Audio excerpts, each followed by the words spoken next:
Bismillahirrahmanirrahim. 3 doa yang Nabi SAW bersumpah dengan 3 doa ini, bahwa 3 doa ini kalau kita berdoa dengannya maka tidak akan ditolak alias dikabulkan Allah Subhanahu wa taala. Apa saja 3 doa yang Nabi SAW bersumpah di sini bahwa doa-doa ini pasti mustajab. Ma'asyiral muslimin wal muslimat rahimani wa rahimakumullah. Secara umum bahwa tidak ada amalan yang lebih mulia di hadapan Allah Subhanahu wa taala melebihi doa. Kata Nabi SAW, laisa syai'un aqram indallahi minad du'a. Tidak ada sesuatu yang lebih mulia di hadapan Allah Subhanahu wa taala melebihi sebuah doa. Karena doa itu gambaran daripada tauhid seseorang. Bahkan dalam setiap ibadah yang kita lakukan pasti terkandung doa di situ. Ibadah apa saja. Karena minimalnya saat kita melakukan ibadah, kita hanya mengharap bahwa ibadah kita itu diterima dan berpahala. Makanya doa ini nilainya sangat tinggi sekali. Tapi sayang, banyak yang tidak tahu nilai sebuah doa. Padahal para nabi dan rasul, mereka sangat mengagungkan doa. Seolah-olah tidak ada yang tahu nilai sebuah doa kecuali mereka para nabi dan rasul dan orang-orang yang mengikuti mereka dengan baik. Kita lihat saja beberapa kisah yang dicantumkan dalam Al-Quranul Karim. Bagaimana para nabi itu saat mereka ditimpa kesulitan, maka mereka akan tadarru, merendahkan diri kepada Allah dan berdoa agar kesulitannya dihilangkan. Bagaimana Nuh alaihi salatu wassalam yang ketika kapalnya diombang-ambingkan ombak itu, yang sebelumnya Nuh alaihi salatu wassalam hampir tidak selamat dari kaumnya. Setelah 950 tahun berdakwah tetapi ditolak dakwahnya. Sampai-sampai ketika kaumnya sudah hampir berani bahkan mengancam untuk membunuh Nabi Nuh, maka Nuh berdoa kepada Allah, Rabbi inni maglubun fantasir. Ya Allah, aku hampir dikalahkan oleh kaumku, maka tolong aku. Maka semata-mata Nuh berdoa kepada Allah Subhanahu wa taala. Karena setiap nabi itu kan punya doa yang mustajab. Semua para nabi sudah mereka panjatkan doa-doa itu kecuali Nabi kita Muhammad SAW. Sengaja tidak diungkapkan doa itu di dunia tetapi untuk menjadi simpanan di akhirat. Lah, salah satu doa yang diijabah oleh Allah, doanya Nabi Nuh adalah Nuh meminta kehancuran kepada kaumnya dan mengatakan la tadhar 'alal ardi minal kafirina dayyara. Jangan kau sisakan satu jiwa pun ya Allah kecuali kau binasakan. Dan Allah kabulkan. Makanya ketika Nuh alaihi salatu wassalam meminta pertolongan kepada Allah, maka Allah katakan fafatahna abwabas sama bima'in munhamir wa fajjarnal arda uyunan faltaqal ma ala amrin qad qudir. Maka Allah Subhanahu wa taala buka pintu-pintu langit, kemudian dihujani sederas-derasnya bumi itu. Kemudian sumber-sumber air yang ada di bumi dipancarkan ke langit, sehingga berjumpalah 2 air itu dan menjadi banjir bandang, tupan yang sangat besar. Dan melululantakkan semua yang ada, menenggelamkan semua manusia dan tidak ada yang selamat kecuali yang ada di perahu Nuh alaihi salam. Begitulah nilai sebuah doa. Nuh berdoa kepada Allah. Saat kapalnya diombang-ambingkan ombak, dia pun meminta keselamatan kepada Allah. Dan Allah mengatakan di dalam Al-Quranul Karim, فَأَنْجَيْنَاهُ وَأَحْلَهُ مِنَال كَرْبِلْ عَظِيمِ. Kami selamatkan Nuh dan seluruh keluarga yang beriman yang ada di perahu itu dari petaka yang sangat hebat. Itu Nuh alaihi salatu wassalam. Kemudian kita lihat nabi-nabi yang lainnya seperti Nabi Allah Zakaria. Lama dia tidak punya keturunan, tetapi dia terus berdoa kepada Allah Subhanahu wa taala agar diberikan keturunan. Maka Zakaria pun berdoa kepada Allah sebagaimana disebutkan dalam surah Al-Imran di permulaan itu. Dan Allah Subhanahu wa taala kabar gembirakan kepada Zakaria. Ketika Zakaria berada di mihrab, malaikat datang dan mengatakan, "Yubashshiruka bi Yahya." Kami memberi kabar dari Allah bahwa Allah sudah menghabar beritakan engkau akan memiliki putra namanya Yahya. Dan banyak lagi. Nabi Ayub alaihi salatu wasallam yang ditimpa banyak penyakit. Akhirnya kemudian berdoa kepada Allah dan mengatakan, inni massaniya dzur wa anta arhamur rahimin. Akhirnya kemudian Allah Subhanahu wa taala angkat penyakitnya dan Allah kembalikan nikmat-nikmatnya. Termasuk Nabi kita Muhammad sallallahu alaihi wasallam saat perang Badar. Malam harinya Rasul berdoa kepada Allah istighatsah. Maka Allah Subhanahu wa taala firmankan, id tastaghitsuna rabbakum fastajaba lakum. Ketika engkau wahai Muhammad beristighatsah kepada Rabbmu, maka Allah Subhanahu wa taala kabulkan istighatsahmu. Dan keesokan harinya ketika terjadi perang Badar, Allah menangkan. Dan begitulah, tidak ada tahu nilai sebuah doa kecuali para nabi. Harusnya ini sebuah pelajaran bahwa jangan pernah remehkan sebuah doa, karena itu silahul mukmin, senjata kita orang yang beriman. Lah di sana ada doa-doa yang Nabi sallallahu alaihi wasallam bersumpah. Dengan sumpahnya ini, kalau kita memanjatkan dengan doa-doa itu, pasti dikabulkan doa kita. Apa saja itu? Yang pertama, disebutkan dalam sebuah riwayat dari Sa'ad bin Abi Waqqas radhiyallahu an. Sa'ad bin Abi Waqqas radhiyallahu an meriwayatkan sebuah hadis. Jadi satu hari kata Sa'ad, marartu bi Utsman bin Affan. Aku lewat dengan Utsman ibn Affan radhiyallahu an, dan ketika itu Utsman berada di masjid. Fasallamtu alaihi, aku pun mengucapkan salam kepada Utsman itu, tapi Utsman tidak menjawabnya. Sampai 3 kali Utsman juga tidak menjawabnya. Akhirnya kemudian kata Sa'ad, fa'ataitu amiral mu'minin, aku pun menjumpai amiral mu'minin yang ketika itu adalah Umar bin Khattab radhiyallahu an. Faqultu lahu, kukatakan kepada amiral mu'minin, ya amiral mu'minin, wahai amiral mu'minin. Dia mengatakan, apakah telah terjadi dalam Islam ini sesuatu? Kata Umar bin Khattab, wa madzak, apa itu maksudnya? Maka dia mengatakan, ya amiral mu'minin, lu aku lewat di masjid Nabi, di situ ada Utsman. Fasallamtu alaihi, aku ucapkan salam kepadanya, tetapi Utsman tidak pernah menjawab salamku. Apakah ada peristiwa yang berubah dalam Islam, kata Sa'ad bin Abi Waqqas ini. Maka Umar radhiyallahu anhu akhirnya memanggil Utsman dan ingin menanyakan kenapa dia tidak menjawab salamnya Sa'ad bin Abi Waqqas.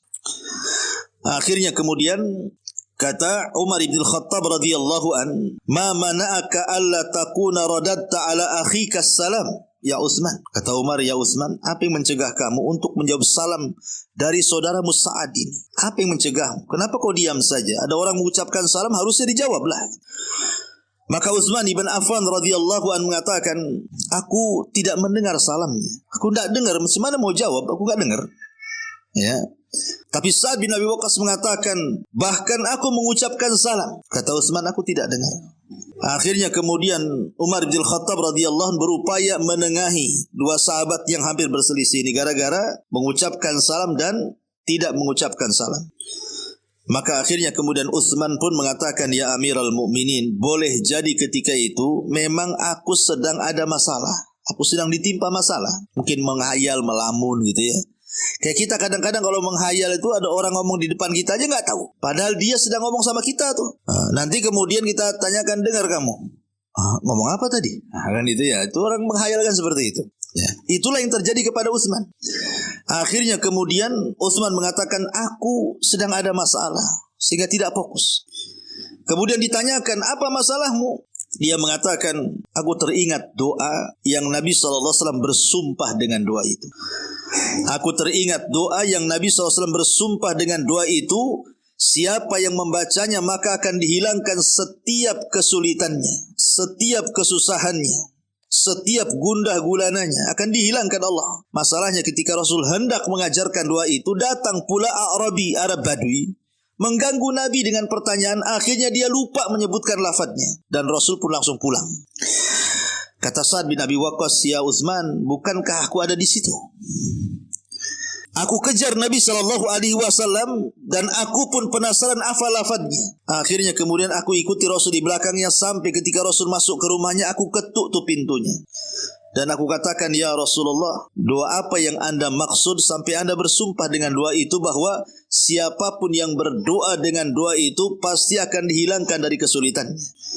Maka Nabi SAW kemudian mengatakan, na'am ya Sa'ad, da'watu Dhinnun idh huwa fi batnil hut. La ilaha illa anta subhanaka inni kuntu minadh zalimin. Fa innahu lam yad'u biha muslimun rabbahu fi syai'in qad illa istajaba lahu. Kata Nabi SAW kepada Sa'ad, dakwahnya atau doanya Dhinnun, pemilik ikan. Siapa maksudnya? Nabi Yunus. Maksudnya doanya Nabi Yunus ketika berada dalam perut ikan. La ilaha illa anta subhanaka inni kuntu minadh zalimin. Kata Rasul, tidaklah seseorang berdoa, tidaklah seorang muslim berdoa dengan doanya Dhinnun, Yunus alaihi salatu wassalam, untuk meminta sesuatu kecuali pasti diijabah Allah Subhanahu wa taala.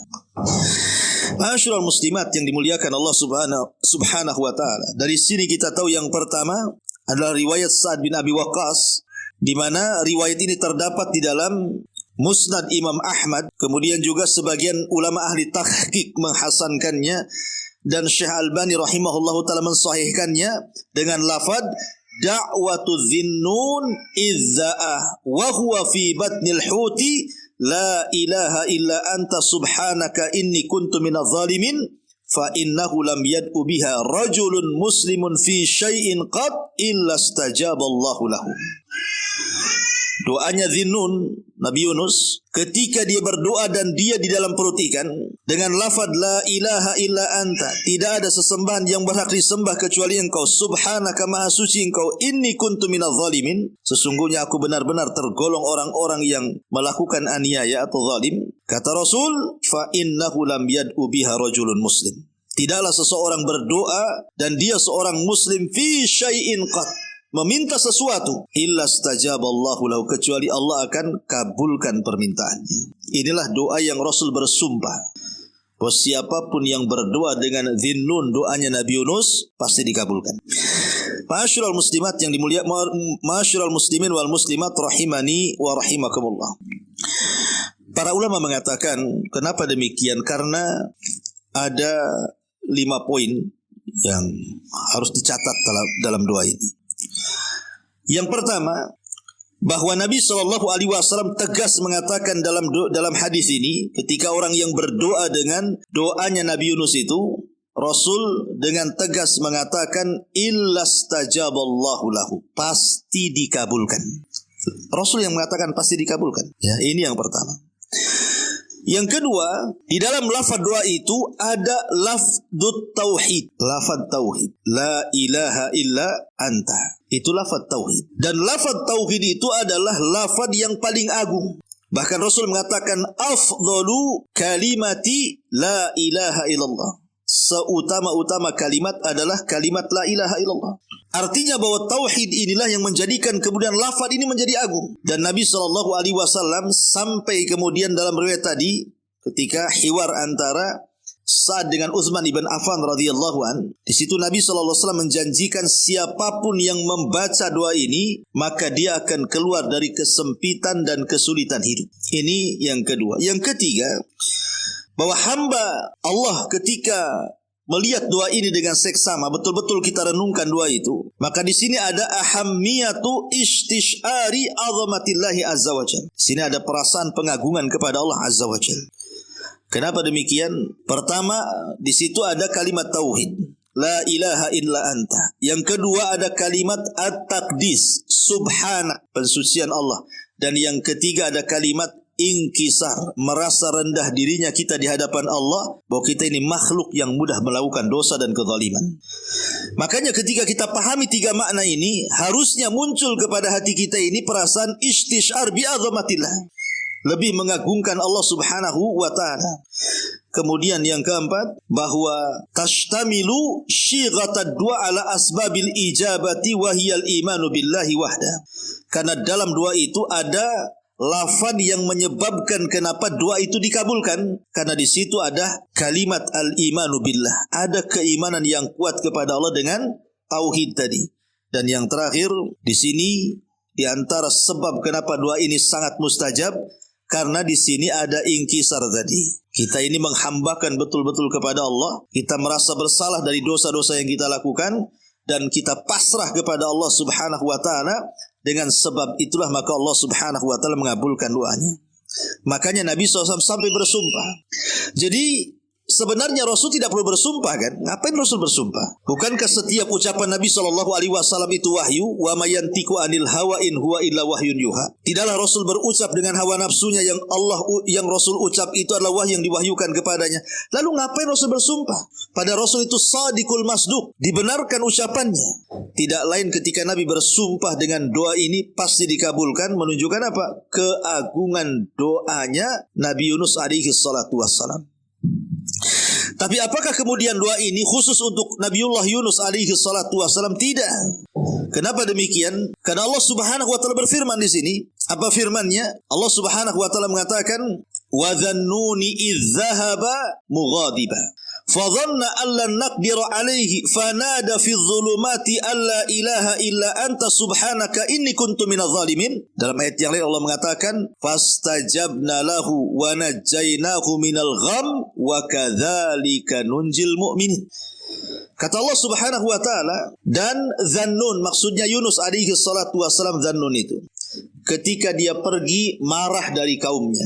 Karena begini, Yunus ini dia diutus oleh Allah Subhanahu wa taala ke sebuah negeri namanya Nainawa. Nabi Yunus itu diutus oleh Allah ke sebuah negeri namanya Nainawa. Di mana Nainawa? Di Irak. Ya, itulah areal dakwahnya Nabi Yunus, daerah Irak. Di satu perkampungan namanya Nainawa. Jumlah perkampungannya banyak. Artinya jumlah kaum Yunus itu banyak sekali. Ya. Dan Nabi Yunus alaihi salatu wassalam sama dengan para nabi setelah dan sebelumnya, berusaha mendakwahkan tauhid kepada kaumnya. Tetapi begitulah terkadang penerimaan dakwah para nabi tidak semua diterima. Rupanya satu kaum itu tidak ada yang beriman kepada Nabi Yunus. Ini ujian. Akhirnya Nabi Yunus alaihi salatu wassalam saking marahnya mengancam kepada kaum Nainawa, kalau kalian tidak beriman dalam 3 hari akan turun azab kepada kalian. Ditunggu sehari tak nampak azab, ditunggu 2 hari tak nampak azab. Akhirnya ketika mau masuk hari ketiga, Yunus pun pergi.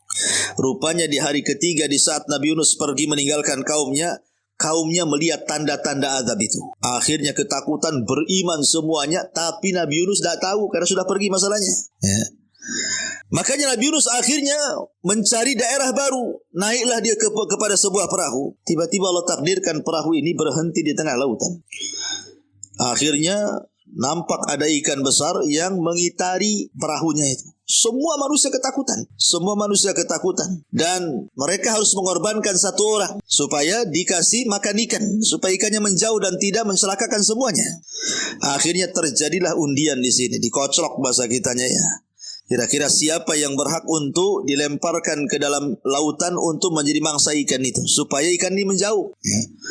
Akhirnya kemudian setelah dikocok gitu ya, kayak Ibu Arisan tuh, keluar pula Nabi Yunus itu namanya. Orang-orang mengatakan janganlah, zahirnya dia orang soleh, bagus yang lain saja yang keluar namanya, bagus preman aja dikorbankan. Tetapi dikocok lagi, Yunus lagi yang keluar, Yunus lagi yang keluar. Nabi Yunus baru sadar, mungkin ini kesalahan dia, meninggalkan kaumnya padahal belum diizinkan Allah Azza wa Jalla. Akhirnya dia pun melemparkan diri dari kapal itu, langsung ditelan ikan. Tapi Allah Subhanahu wa taala sudah perintahkan kepada ikan itu, telan jangan kunyah katanya. Kalau dikunyah habislah. Ya, akhirnya ditelan saja, masuklah di perut ikan. Kemudian ikan itu meninggalkan perahu itu, kemudian masuk ke dasar lautan. Tidak dijelaskan berapa hari, berapa minggu, berapa bulan, wallahu a'lam. Nabi Yunus itu di perut ikan itu. Yang jelas setiap ikan itu masuk ke dasar lautan, Yunus mengalami 3 kegelapan. Kegelapan perut ikan, kegelapan dasar lautan, kegelapan tengah malam. Secara logika harusnya Yunus meninggal. Tapi ya Nabi Yunus alaihi salatu wassalam, dia tahu bahwa dia tidak mungkin selamat dari perut ikan itu. Dan tidak ada siapapun yang akan menolong dia. Sehingga dia betul-betul yakin dengan Allah Subhanahu wa ta'ala bahwa dalam kondisi seperti itu tidak ada yang bisa menolong kecuali Allah. Tidak ada yang bisa menyelamatkan kecuali Allah. Akhirnya Nabi Yunus alaihi salatu wassalam terus memanjatkan kepada Allah sebuah doa dan juga zikir yang terus diulang-ulang dalam perut ikan itu. Apa itu? La ilaha illa anta subhanaka inni kuntu minadh dhalimin. Maka ketika Nabi Yunus terus berdoa dengan doa ini, apa yang terjadi? Fastajabna lahu, maka kami kabulkan doanya. Wa najjaynahu, kami selamatkan dia minal gham, dari gham, dari kesulitan hidup dalam perut ikan tuh.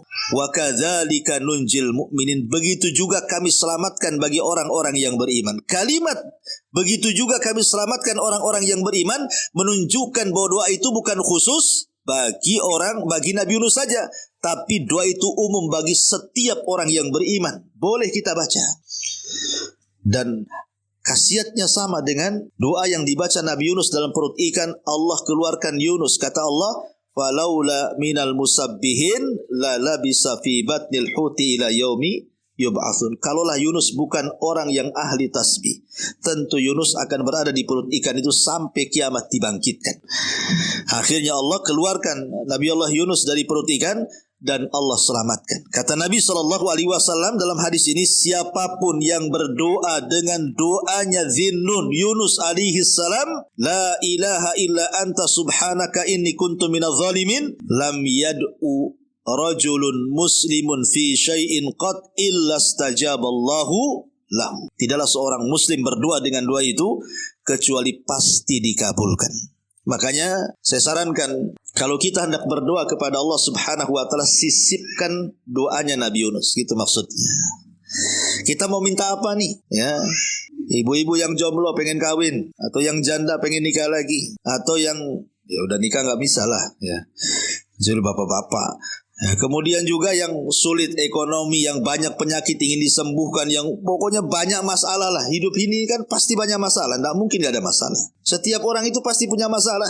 Entah masalah kesehatan, entah masalah ekonomi, entah masalah keluarga, entah masalah itu banyak. Dengan anak, dengan orang tua, dengan suami, dengan pasangan, dengan tetangga, dengan rekan kerja dan begitu seterusnya. Semua orang punya masalah. Artinya kalau kita minta kepada Allah untuk masalah kita dihilangkan, selipkan doanya Nabi Yunus ini. La ilaha illa anta subhanaka inni kuntu minadh zalimin. Minta apa di situ? Langsung kita minta kepada Allah. Setelah kita membaca doanya Nabi Yunus alaihi salatu wassalam. La ilaha illa anta subhanaka inni kuntu minadh zalimin. Ya Allah, kabulkanlah saya perlu ini, perlu itu, perlu ini, dan begitu seterusnya. Ya, karena tadi Utsman ibn Affan radhiyallahu sampai mengatakan bahwa doa Zinnun ini sampai Rasul bersumpah, siapapun yang mengucapkannya pasti mustajab. Ya, ini yang pertama. Ya, doanya Nabi Yunus alaihi salatu wassalam, la ilaha illa anta subhanaka inni kuntu minadh zalimin. Yang kedua, doa yang mustajab yang Rasul bersumpah dengan doa itu. Doa ini dari sahabat Anas ibn Malik radhiyallahu an dan dikeluarkan oleh Ashabus Sunan. Ya, Abi Dawud, Tirmidzi, Ibnu Majah itu disebut Ashabus Sunan. Dari Anas ibn Malik radhiyallahu an, dan doa ini juga disahihkan oleh Syekh Nasiruddin Al-Albani rahimahullahu taala.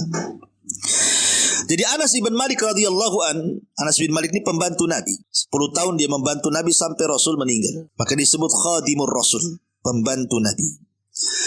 Kata Anas bin Malik radhiyallahu an, kuntu ma'a Rasulillah sallallahu alaihi wasallam jalisan. Satu hari aku pernah duduk bersama Nabi. Wa rajulun qa'imun yusalli. Di sebelah kami ada seseorang yang tegak mendirikan salat. Jadi Anas dengan Rasul sedang duduk, rupanya tidak jauh dari situ ada orang salat. Falamma raka'a wa sajada wa tashahhad da'a ilallah. Ketika laki-laki ini sudah ruku, sudah sujud, dan sekarang posisi dia di tasyahud akhir, tiba-tiba dia berdoa setelah tasyahud itu. Apa doanya? Allahumma inni as'aluka bi anna lakal hamdu la ilaha illa anta al-mannanu badi'us samawati wal ard ya dzal jalali wal ikram. Allahumma inni as'aluka bi anna lakal hamdu la ilaha illa anta al-mannanu badi'us samawati wal ard ya dzal jalali wal ikram. Begitu lafadznya. Ya hayyu ya qayyum inni as'aluka. Ya Allah, hamba memohon kepadamu dengan segala pujian untukmu. Tidak ada Tuhan yang berhak disembah selainmu. Engkau esa, tidak memiliki sekutu. Engkau pemberi anugerah. Engkau pencipta langit dan bumi. Wahai zat yang maha terpuji dan maha mulia. Wahai zat yang maha hidup dan terus mengurus makhluknya. Ya Allah, aku meminta sesuatu kepadamu. Apa kata Nabi SAW ketika dia mendengar orang ini mengatakan seperti itu? Kata Nabi SAW, walladhi nafsi biyadi. Di sini sumpahnya. Walladhi nafsi biyadi. Demi zat yang jiwaku berada di tangannya. Ini arti kalimat sumpah. Demi zat yang jiwaku berada di tangan. Rasul bersumpah nih. Ya.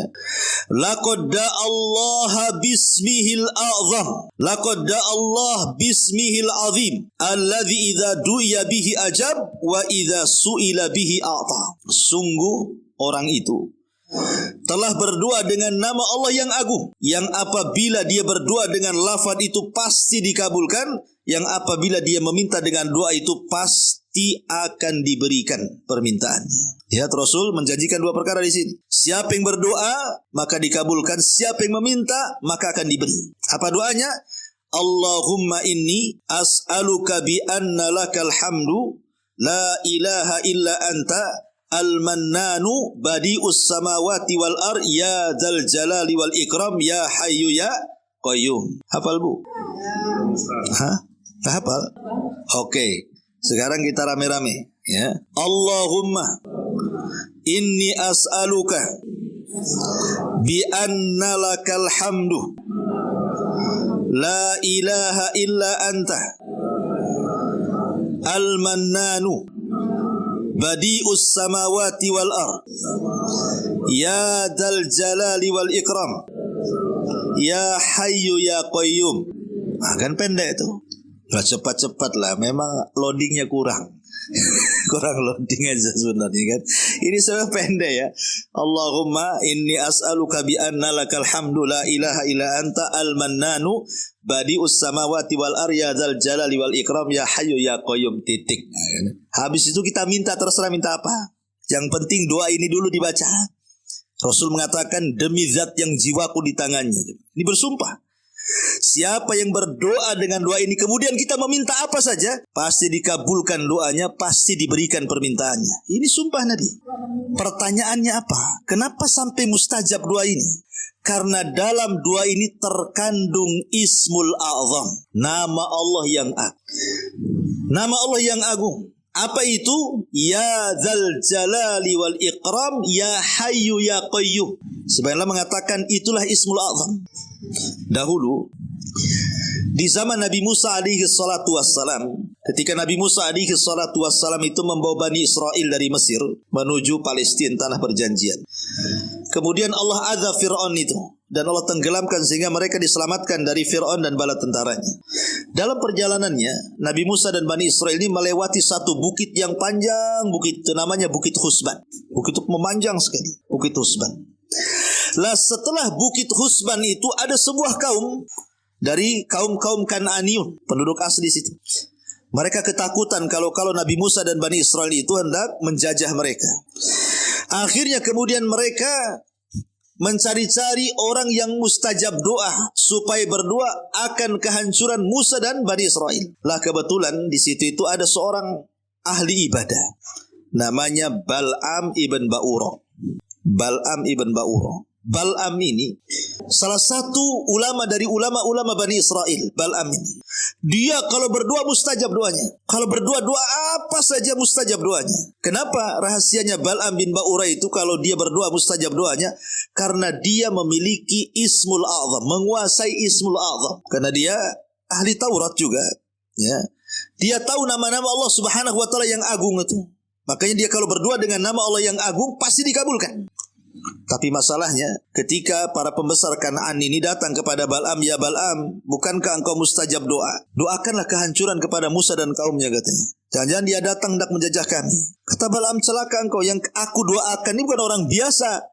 Dia ulul azmi, dia rasul, dia nabi. Ya, enggak mau katanya. Tapi hari-hari kemudian para pembesar ini datang dengan harta, dijanjikan kedudukan, jabatan, macam-macam leleh pula di akhirnya.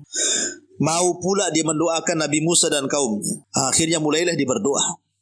Masalahnya salah tempat. Yang dia doakan itu Nabi. Masa Nabi didoakan kecelakaan, mana dikabulkan Allah. Akhirnya kemudian setiap Bal'am ini berdoa kepleset-pleset tuh doanya. Yang harusnya dia berdoa, ya Allah hancurkan Musa dan kaumnya, kepleset, ya Allah hancurkan kaum Kan'an dan orang-orang yang congkak dan sombong itu. Marahlah orang-orang Kan'an itu. Ya Bal'am, kami kasih harta, kasih ini, kasih itu. Kau suruh berdoa kehancuran Musa, kenapa kau balik pula kehancuran itu doa kepada kami, gitu. Kata Bal'am, tak tahu kok kepleset-pleset gini lidahku, katanya. Akhirnya kemudian kata Bal'am, khasirat dunya wal akhirah. Aduh, kalau gini aku rugi dunia akhirat nih, katanya. Kenapa? Sudah tidak mustajab doanya. Yang kurang ajar dia mendoakan kehancuran Musa. Karena sudah mandi, sudah basah kuyup sekali lah. Dia mengatakan ya sudah gini saja. Kita cari cara lain. Jangan doa-doa sudah gak mujarab lagi. Dengan cara apa? Utus wanita kalian. Gadis, anak-anak gadis kalian. Kasih cantik dia, kasih rapih dia, kasih molek dia supaya terfitnah tuh Bani Israel. Cukup satu orang Bani Israel. Kalau sampai ada yang berzina itu cukup katanya. Diutuslah itu akhirnya. Lah Musa ini kan musafir dengan Bani Israel ke tanah perjanjian. Akhirnya kemudian gadis-gadis Kanaan ini mereka berjalan ke Bukit Husban, entah membawa dagangan makanan atau apa menawar-nawarkan. Ada pula yang jatuh cinta satu di situ. Akhirnya terjadi zina. Ketika terjadi perzinahan itu turunlah taun kepada mereka dan tidak dicabut penyakit itu sampai diketemukan siapa pezinanya, kemudian dibunuh baru dihilangkan penyakitnya. Tapi maksud saya itu bagaimana Bal'am ini doanya mustajab. Kenapa? Karena dia menguasai Ismul A'zam. Ya tentu Ismul A'zam di zaman dulu dalam kitab-kitab dulu Taurat, Injil dan Zabur akan berbeda dengan Ismul A'zam yang ada dalam Asmaul Husna yang kita senantiasa hafal. Lah Asmaul Husna itu kan 99 walaupun itu bukan batasan. Tapi dalam Asmaul Husna itu ada nama-nama Allah yang disebut dengan Ismul A'zam yang kalau kita berdoa bertepatan dengan Ismul A'zam itu maka akan mustajab. Lah sebagian para ulama ada yang mengatakan Ismul A'zam itu adalah Ya Dzal Jalali wal Ikram. Ada juga yang mengatakan Ya Hayyu Ya Qayyum. Ada yang mengatakan Allah. Ya, dan ini tiga-tiganya terkandung di sini. Kalau seandainya ada yang mengatakan Allah, Allah ada di situ. Kalau ada yang mengatakan Ya Dzal Jalali wal Ikram, di situ juga ada kalimat Ya Dzal Jalali wal Ikram. Kalau yang mengatakan Ya Hayyu Ya Qayyum, di situ juga ada kalimat Ya Hayyu Ya Qayyum. Berarti pasti di antara tiga nama ini ada Asma'ullahil A'zam. Makanya kenapa Rasul sampai bersumpah di sini, demi zat yang jiwaku di tangannya, siapapun yang berdoa di sini, kalau dia berdoa diijabah, kalau dia minta pasti dikasih. Makanya kata Nabi SAW, Alidhu biya dzal jalali wal ikram. Perbanyak oleh kalian mengucap kalimat Ya dzal jalali wal ikram. Contohnya begini, Ya Allah aku mau usaha, tolonglah mudahkan usaha saya, Ya dzal jalali wal ikram. Begitu ya. Ya Allah saya ini mau safar, mudah-mudahan selamat sampai tujuan, Ya dzal jalali wal ikram.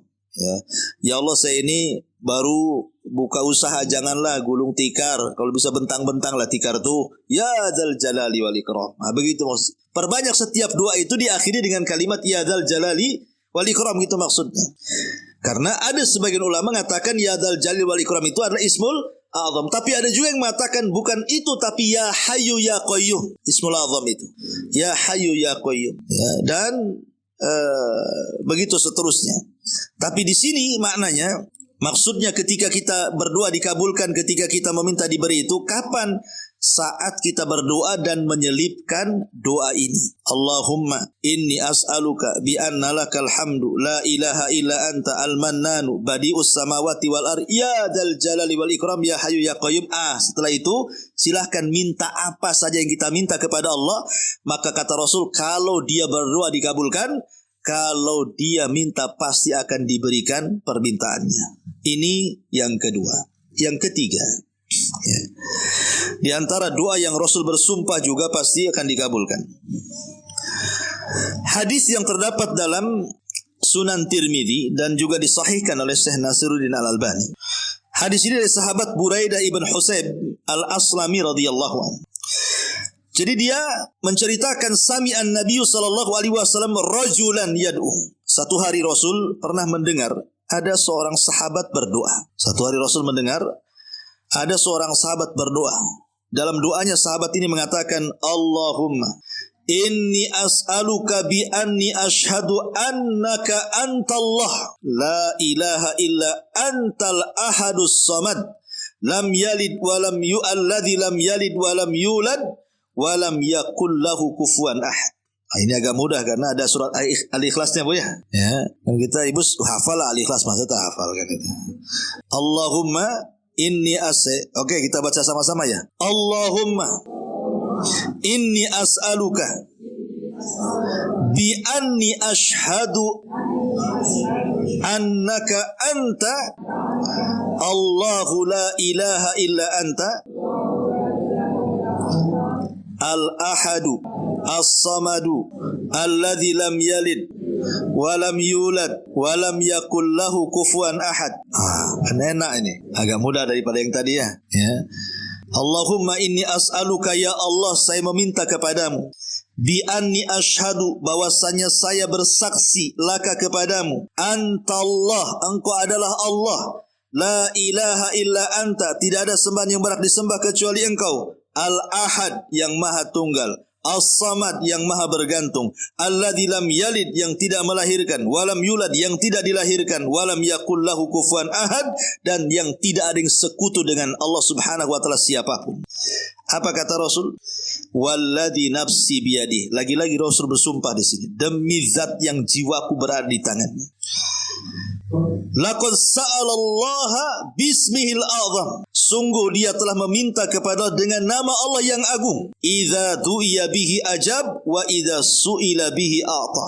Apabila dia berdoa dengan doa itu pasti dikabulkan, dan apabila meminta pasti diberikan. Ya, ini kurang lebih dengan doa yang pertama kalimatnya, karena ada Ismul Azam, nama Allah Subhanahu wa taala yang agung. Apa nama Allah yang agung dalam doa ini? Kalimat Allah. Ya, di sini ada kalimat Allah. Allahumma inni as'aluka bi anni asyhadu annaka antallah. Nah, di sini kalimat Allah di sini. Antallah, engkau adalah Allah. Dan Allah itu Ismul Azam. Semua nama Allah kembali kepada lafaz Allah. 99 nama Allah itu kembali kepada lafaz Allah. Makanya karena ada kalimat Allah, maka Rasul mengatakan, maka sungguh orang yang berdoa itu telah menyebut Ismul Azam, demi zat yang jiwaku berada di tangannya, kalau dia berdoa dikabulkan, kalau dia minta pasti akan diberikan. Maka kalau kita hendak berdoa kepada meminta sesuatu, syukur-syukur kalau tiga-tiganya ibu baca. Ya, tiga-tiganya ibu baca. Maksudnya pertama, ibu baca doanya Nabi Yunus, la ilaha illa anta subhanaka inni kuntu minadh dhalimin. Kemudian setelah itu ibu baca lagi, Allahumma inni as'aluka bi anna lakal hamdu la ilaha illa anta al-mannanu badi'us samawati wal ard ya dzal jalali wal ikram ya hayyu ya qayyum. Kemudian baca lagi di sini, ya, Allahumma inni as'aluka bi anni asyhadu laka antallah la ilaha illa anta al-ahadus samad alladzi lam yalid wa lam yulad wa lam yakul lahu kufuwan ahad. Nih, tiga-tiga dibaca, baru kita minta. Terserah minta apa saja, ya.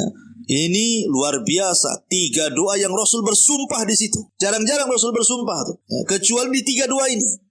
Maka inilah 3 doa yang luar biasa, yang kalau kita berdoa dengan 3 doa ini, kata Nabi SAW, pasti dikabulkan. Pasti dikabulkan.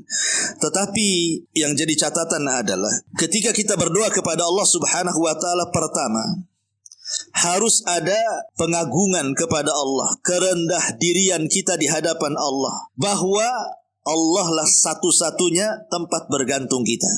Jangan kita berdoa kepada Allah tapi hati kita kepada selain Allah. Itu tidak akan dikabulkan walaupun baca 3 doa ini. Ya, tetap hatinya digantungkan kepada Allah. Jangan digantungkan kepada makhluk. Ini yang pertama. Yang kedua, harus yakin. Wa antum muqiruna bil ijabah. Harus yakin. Jangan main coba-coba. Saya baru dengar nih kajian Ustaz Abu Merah. Saya coba-coba nanti malam lah. Jangan coba-coba. Ini bukan untuk coba-coba. Ya, harus ada keyakinan. Kita meminta kepada zat yang yakin adanya Allah. Jangan kemudian kita beribadah dengan keraguan. Allah itu yakin adanya, maka meminta dengan keyakinan. Yakin. Kalau kita berdoa dengan doa ini pasti dikabulkan. Mantap, ya kan? Yakin. Jangan pakai coba-coba. Cobalah. Kalau mujarab lanjut, kalau mujarab, ini beres Abu Merah ini. Ya. Bukan seperti itu. Karena Allah tidak akan mengabulkan doa min qalbin lahin, dari hati yang lalai yang tidak ada keyakinan. Harus yakin, ya, dengan doa ini. Kemudian yang ketiga juga secara umum. Ya, secara umum maknanya jauhi hal-hal yang bisa doa itu tertolak di hadapan Allah Azza wa Jalla. Seperti isi doanya, jangan sudah habis baca doa 3 ini, umpamanya doa la ilaha illa anta subhanaka inni kuntu minadz zalimin, kemudian yang kedua, yang ketiga, habis itu ya Allah hancurkan usaha orang sebelah. Nggak boleh, ya. Betul dia 3 doa ini mantap, setelahnya disuruh pula ya Allah hancurkan orang sebelah itu. Ya Allah kasihlah penyakit tetangga sebelah tuh. Ya.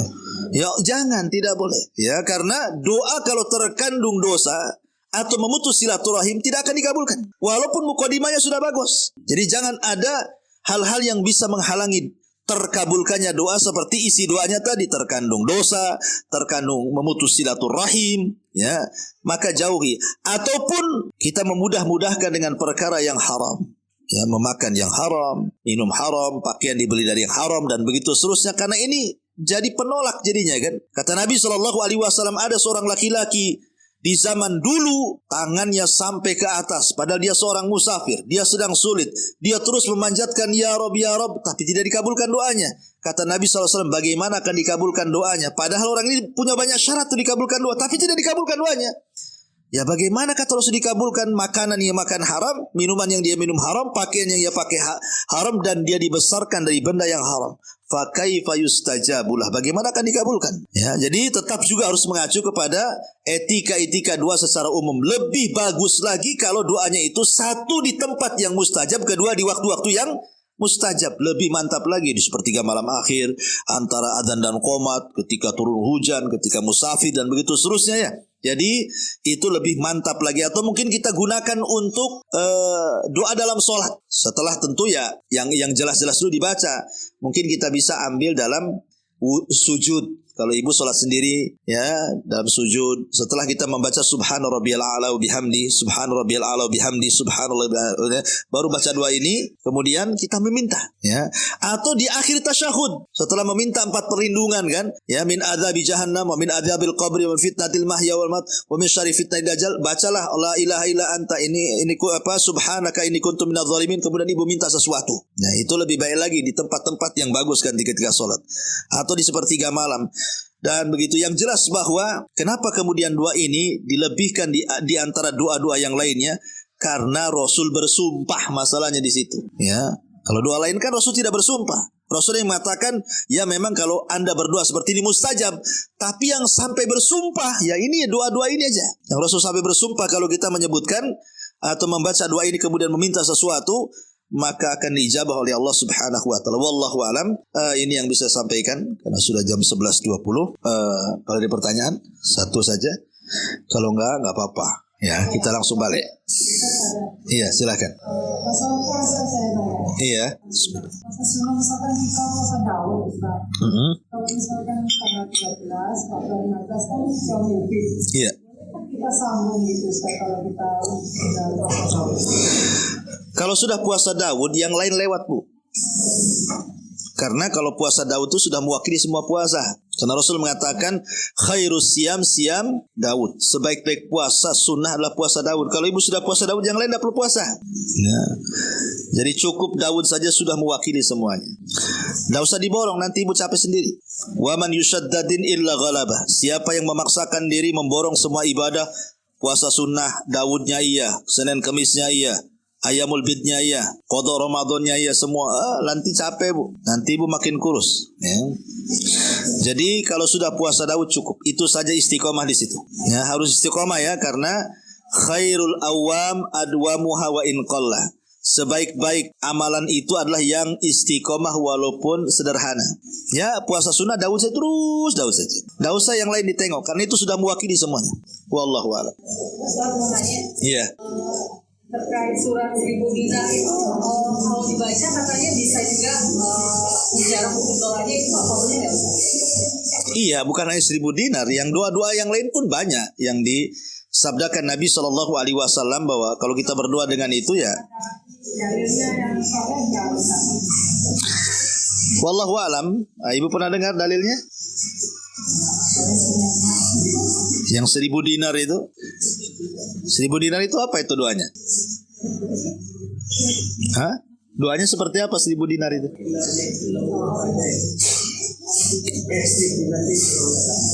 Iya, itu ayatnya, doanya seperti apa? Itu ayat 1000 dinar, bukan doa 1000 dinar. Ya kalau ayat 1000 dinar iyalah maksudnya. Kalau doa 1000 dinar saya belum pernah dengar. Kalau dibaca ini itu tidak ada dalilnya. Ya, kalau hanya baca itu yang ada adalah doa sapu jagat. Kalau doa sapu jagat ada Allahumma atina fid dunya hasanah wa fil akhirati hasanah wa qina adzabannar. Dan ini yang paling banyak dibaca Nabi. Ya, Allahumma ya Allah atina fid dunya hasanah. Berikan kepada kami dunia yang baik, wa fil akhirati hasanah, akhirat yang baik, wa qina adzabannar, dan jauhkan kami dari azab neraka. Itu ada hadisnya. Cukup dengan dua ini saja mencakup semua kebaikan dunia akhirat. Dan ini diajarkan oleh Rasul kepada kita, dan ada faedah besar sapu jagat ini, ya, karena menyapu semua doa masalah terangkum dalam satu kalimat ini. Tetapi di situ harus dipahami bahwa Rabbana atina fid dunya hasanah wa fil akhirati hasanah wa qina adzabannar ini terkandung 3 perkara. 1, meminta dunia yang baik. 2, meminta akhirat yang baik. 3, meminta supaya dijauhkan dari azab neraka. Berarti di sini porsi meminta dunia itu cukup 1/3 saja. Tapi porsi meminta akhirat itu 2/3. Karena wa fil akhirati hasanah wa qina adzabannar ini akhirat. Dunia itu cuma 1 saja. Atina fid dunya hasanah. Berarti kalau ibu berdoa 1/3 minta dunia, 2/3 minta akhirat, gitu maksudnya. Kalau doa sapu jagat, ya. Tapi kalau doa ayat 1000 dinar, ya, secara makna mungkin waman yattaqillaha yaj'al lahu makhraja wa yarzuqhu min haitsu la yahtasib. Ya, tetapi apakah kemudian dibaca dalam bentuk doa? Itu kan bukan dalam bentuk doa kalimatnya. Hanya memberitahu barang siapa yang bertakwa kepada Allah, maka dia akan dimudahkan urusannya dan akan diberikan rizki dari arah yang tidak disangka-sangka, kan itu ya. Mana kalimat lafaz doanya seperti dimulai dengan kalimat Allahumma umpamanya, ya Allah, atau Rabbana ya Rabb kami, kan tidak ada di situ. Itu hanya ayat saja. Ya, kalau Nabi SAW memang menyebutkan siapa yang membaca ayat sekian maka akan begini, ini kan perlu dalil namanya yang kayak gini, ya. Harus ada dalilnya. Ya, walaupun secara maknanya benar, tapi kalau dibuat semacam amalan ini tidak bisa dikhususkan, harus ada dalil, ya, karena kita ini beragama itu perlu dalil.